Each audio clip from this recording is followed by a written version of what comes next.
da TVT, da Rádio Brasil Atual, começando tudo de novo. Ontem não conseguimos entrar por causa da internet, hoje a internet deu um driblezinho de Neymar na gente, mas a gente conseguiu botar tudo em ordem e estamos no ar, com o papo com o Zé Trajano. Falando em Neymar, o PSG de virada no finalzinho eliminou a Atalanta, primeiro jogo das quartas de final da Champions League.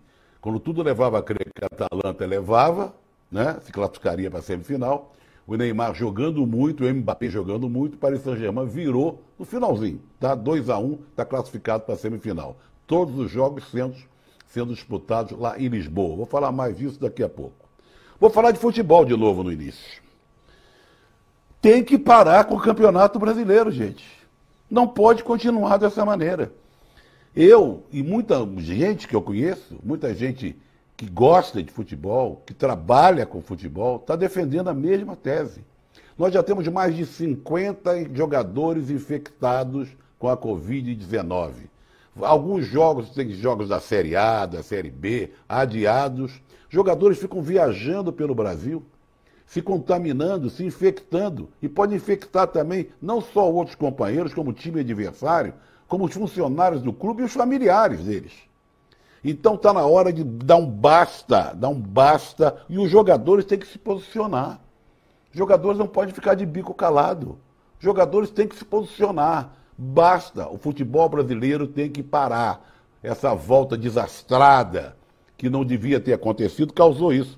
Eu me lembro que o presidente do Flamengo, esse boquirroto, né, o Landim, quando ele apressou a volta do Campeonato Carioca, lembra que voltou antes de tudo, disse, não, o futebol vai voltar, vai ser um exemplo para outras atividades no país. Olha que exemplo nós estamos vendo aí. Tem que parar com o Campeonato Brasileiro. Eu, se fosse jogador do Flamengo hoje, por exemplo, não entrava em campo para enfrentar o Atlético Goianiense, que tem 4 jogadores. Já foram infectados, já se livraram do vírus, não vão infectar mais ninguém. Essa é a conversa. Essa é a conversa. É uma tragédia que nós estamos vendo. Você pode participar com 11-992-030506 e o papo com o Zé, empurrando a internet a soco, pontapé, está indo.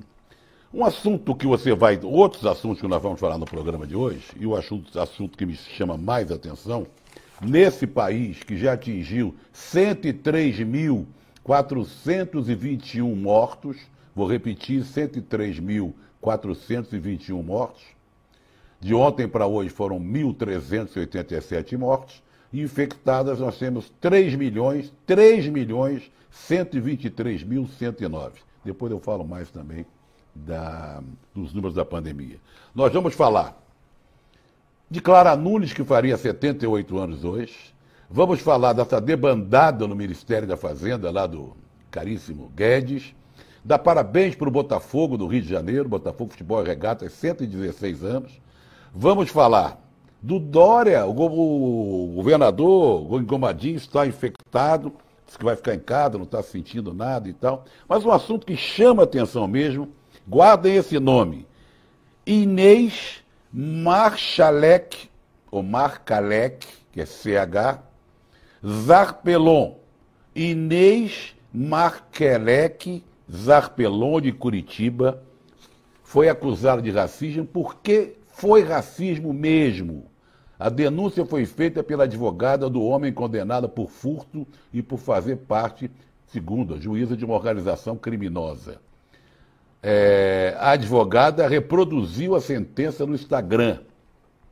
Diz a juíza, seguramente integrante do grupo criminoso em razão da sua raça, né? Agia de forma extremamente discreta os delitos do seu comportamento em razão da sua raça.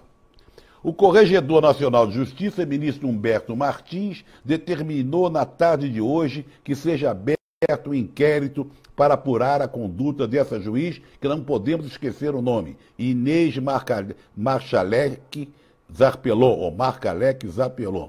Ela condenou esse homem a 14 anos, justificando em razão da sua raça. É um absurdo que isso aconteça, é crime que praticou essa juíza. E o querido Silvio Almeida sujeito inteligente, um sujeito professor de direito, PhD em filosofia, que eu respeito muito, sigo muito o que ele diz no Twitter, nas lives que ele tem feito, tem sido muito assediado, o professor Silvio Almeida. Até o Roda Viva dele foi um show, e mora lá nos Estados Unidos, defendeu no Twitter a anulação da sentença racista. Diz ele, como é possível pedir desculpas, que depois a juíza pediu desculpas, por uma sentença judicial em que se faz referência à raça do sentenciado como um dos fatores que levaram à condenação? Pergunta ele. Diz ele ainda, Silvio Almeida, se a fundamentação é pautada em preconceitos, não se está diante de uma sentença, mas de uma ordem arbitrária. Concluiu Silvio Almeida, em termos processuais, sentenças que podem levar a interpretações dúbias e que arranhem a legalidade devem ser anuladas. Parabéns, professor Silvio Almeida, e essa juíza ela praticou racismo mesmo. Temos que acabar, temos que ser antirracistas. Não é possível que isso continue dessa forma. Todo dia nós temos exemplos assim de agressão, de prisão, de violência contra negros, não é? E essa juíza, uma juíza lá de Curitiba. Olha, o Brasil corre risco de entrar numa espécie de lista suja dos países que intimidam opositores, por causa daquele dossiê, né, de antifascista, que quer punir os antifascistas. Como você ser antifascista fosse uma coisa ruim, um defeito, uma coisa que não deveria existir. Pelo contrário, seja antifascista. Está inclusive na Constituição brasileira. Essa possibilidade é analisada por relatores da ONU, diz o nosso querido Jamil Chad, lá da Suíça.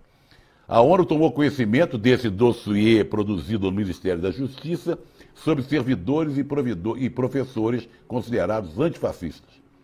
Uma das atitudes possíveis, segundo o Jamil Chad, é que a ONU mande uma carta cobrando explicações do governo Bolsonaro.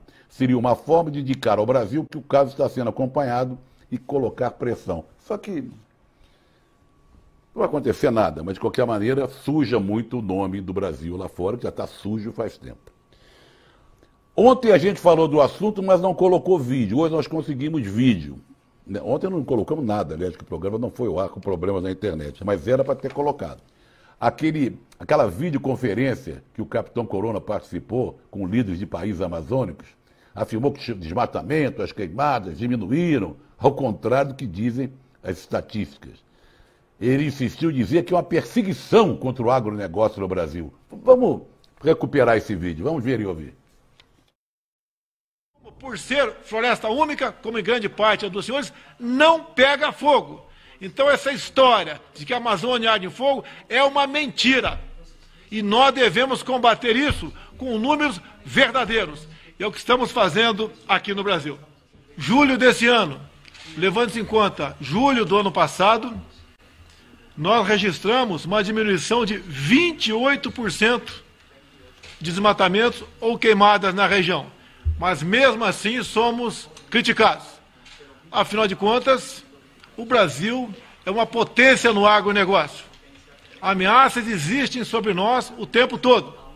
E, lamentavelmente, alguns poucos brasileiros trabalham contra nós nessa questão. Tá aí. Vamos falar de coisa melhor. Vamos lembrar da grande Clara Nunes, que morreu cedo, né? Morreu aos 40 anos. Ela faria hoje 78 anos. A guerreira belíssima Clara Nunes. Ela foi a primeira cantora brasileira a vender mais de 100 mil discos, né? Cópias de um disco, né? Vamos lá, vamos relembrar um pouco a querida Clara Nunes, que faria hoje, repetindo, 78 anos. Tá aí, saudades da Clara Nunes. Aos 40 anos, fazendo uma operação de varizes, veja você. Essa notícia aqui é boa. Gabinete de Jair Bolsonaro, não estou falando de Flávio Bolsonaro, não, abasteceu rachadinha por meio da filha do Queiroz, indicam extratos bancários. Após ser nomeada na Câmara, Natália, que é filha do Queiroz, o Queiroz está em todas, seguiu transferindo maior parte do salário ao pai, ex-assessor do agora senador Flávio Bolsonaro. É a personal trainer.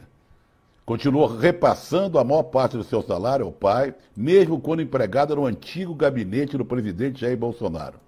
quebraram o sigilo dela e viram que ela transferiu 150 mil para a conta do PM aposentado, que é o Queiroz, que está lá em Taquara e tal.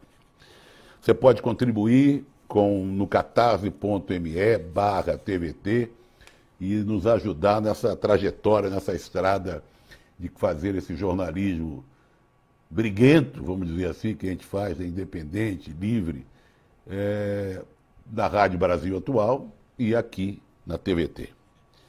Houve a debandada, né, dois assessores secretários do Guedes saíram, ele deu uma entrevista longa hoje, está reunido agora com o presidente, há um conflito entre o Guedes e o capitão Corona e os generais, sei lá o quê, a economia também está com problemas, um quer uma coisa, puxa para cá, puxa para lá, e eu li uma notícia aqui que mais 2 secretários lá do Guedes, como é metida a besta do Guedes, né? E devem também pedir demissão. Essas demissões mostram um pedido, essa debandada, segundo o Guedes, o fracasso dessa agenda neoliberal. Tá? Vamos lá. Apregoada pelo queridíssimo Paulo Guedes. Vamos falar de Campeonato Brasileiro, que tem tela, tem jogos hoje, tem jogos amanhã. Vamos para a tela. Deixa eu ver aqui. Não. Vamos para a tela. Chamei a tela, eu mudei aqui, mas o Rui foi ali, ó. Jogos de hoje: Bragantino e Botafogo, Atlético Mineiro e Corinthians, Atlético Paranaense e Goiás. Goiás também com um número imenso de jogadores infectados. E Bahia e Curitiba, tá? Vira a tela. Atlético Goianiense e Flamengo. O Atlético também com 4 jogadores que foram infectados, parece que ficaram bons, mas é uma coisa, foram liberados pela CBF. E Flamengo, vamos ver se o Flamengo, o campeoníssimo, perdeu seu primeiro jogo para o Atlético, para o Galo, o time do Sampaoli. Vamos ver como se comporta hoje. E o Galo do Sampaoli pega no Mineirão o Corinthians. Corinthians que estreia no Campeonato Brasileiro porque jogou contra o Palmeiras, perdendo a final. Atlético Paranaense, já falei? Atlético Paranaense, Goiás, Bahia e Curitiba. Ah, não, eu estou falando errado aqui, ó. Atlético Goianiense e Flamengo, Fluminense e Palmeiras, são jogos mais tarde, Ceará e Grêmio, tá bom?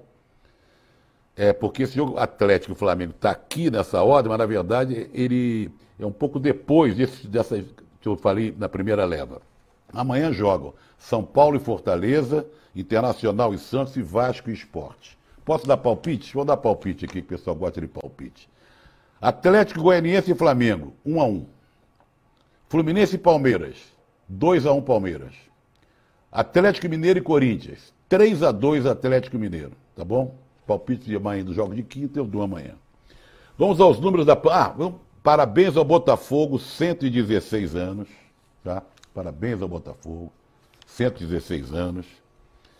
É o Glorioso, é um time de Garrincha, é o time de Nilton Santos, é o time de Amarildo, Quarentinha, Zagallo, de Heleno de Freitas. Grande Botafogo, do Manga, né? Do Didi. Que time, que clube maravilhoso, né? Cheio de conquistas, não anda lá bem das pernas, mas tem uma história muito rica e eu tenho vários amigos botafoguenses que eu mando um grande abraço para todos eles. Vamos falar da Champions League? Vamos falar da Champions League. Eu passei adiante, depois eu volto para a pandemia, tá, Rui? Champions League, teve esse jogo que eu falei no início do programa, o único jogo de hoje, é tudo em Lisboa. 2-1 para o Paris Saint-Germain de virada no finalzinho. O Atalanta estava ganhando de 1-0, já comemorando a sua passagem para a semifinal, uma passagem histórica, porque o Atalanta nunca foi tão longe. Mas aí o Neymar jogou para chuchu, entrou o Mbappé no segundo tempo, também jogou muito, 2-1 para o PSG. Amanhã nós temos Leipzig e Atlético de Madrid, tá? Na sexta, Barcelona e Bayern de Munique, jogão, hein? E no sábado, Manchester City e Lyon. Vou torcer pro Lyon, time do nosso querido Juninho Pernambucano, que é um dos nossos, tá? Vamos agora aos números da pandemia, que eu falei com pressa no início do programa, vou repetir. 103.421 é o número de mortos. 3.123.109 infectados. 3 milhões. 54.971 novos novos casos de ontem para hoje. Vou repetir, 54.971 novos casos de ontem para hoje. Aqui em São Paulo, foram registradas 298 mortes nas últimas 24 horas. Total de vítimas fatais é 25.869. E a Secretaria de Saúde confirmou 15 mil novos casos, que eleva o total aqui no estado de São Paulo, olha os números, de 655.188 pessoas infectadas no estado de São Paulo. Entre esses infectados, esses 655 mil, está o governador de São Paulo, que testou positivo, que fez 6 testes, mas esse deu positivo, continua sem sintomas, está passando bem, né? Ele tem 62 anos e é o 11º governador brasileiro a pegar a doença. Vamos falar um pouco... vamos dar voz ao nosso pessoal, né? Vamos dar voz ao nosso pessoal. Estava esquecendo de vocês. Esse início aqui me deixou meio pim-pim-piririm. Vamos lá. Vamos lá, gente. Vamos lá que vocês fazem um programa comigo e é muito legal, né? Deixa eu ver aqui, ó. Pimba, tim. Não, cancela, vai. Deixa eu ver aqui. Estava fora de ordem. Papo com Zé Trajano. Nil Denor Amorim, está sempre com a gente. O Temer implodiu o Porto de Santos de tanto roubar. Nada mais justo ele vira o Porto do Líbano de perto. Disso ele entende. Aliás, o Temer, assim, com o Capitão Corona, hein? Chefe da comitiva que foi para o Líbano. Que beleza. Agradando ao PMDB, né? Ivan Cariri do Grajaú. Um abraço. E Delgardo de Salvador. Boas noites, Zé. Já que não conseguimos proibir o Campeonato Brasileiro, que tal se o time que testar positivo tomasse WO? É uma ideia. Daniel Santista, de Embu das Artes. E o Capitão Corona, genocida, colocando a culpa das mortes dos governadores, como sempre. Ele sempre joga para cima dos outros, né? Vamos lá. Vamos em frente. Vamos em frente. Deixa eu ver aqui, se tem alguma coisa me chamando a atenção. Já falei da...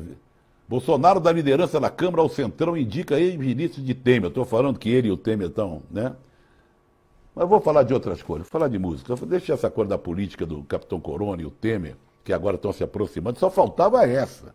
Temer, o traidor, né? Grudado, teve que pedir licença para sair do país. Foi junto com Paulo Scaff, aquele do Pato, né? Que dupla, hein? Trini Lopes.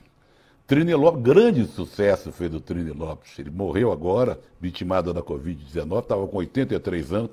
Mas no final dos anos 50, anos 60, o Trini Lopes, filho de mexicanos, americano, olha, era um sucesso estrondoso. Até hoje, Alabama todo mundo conhece.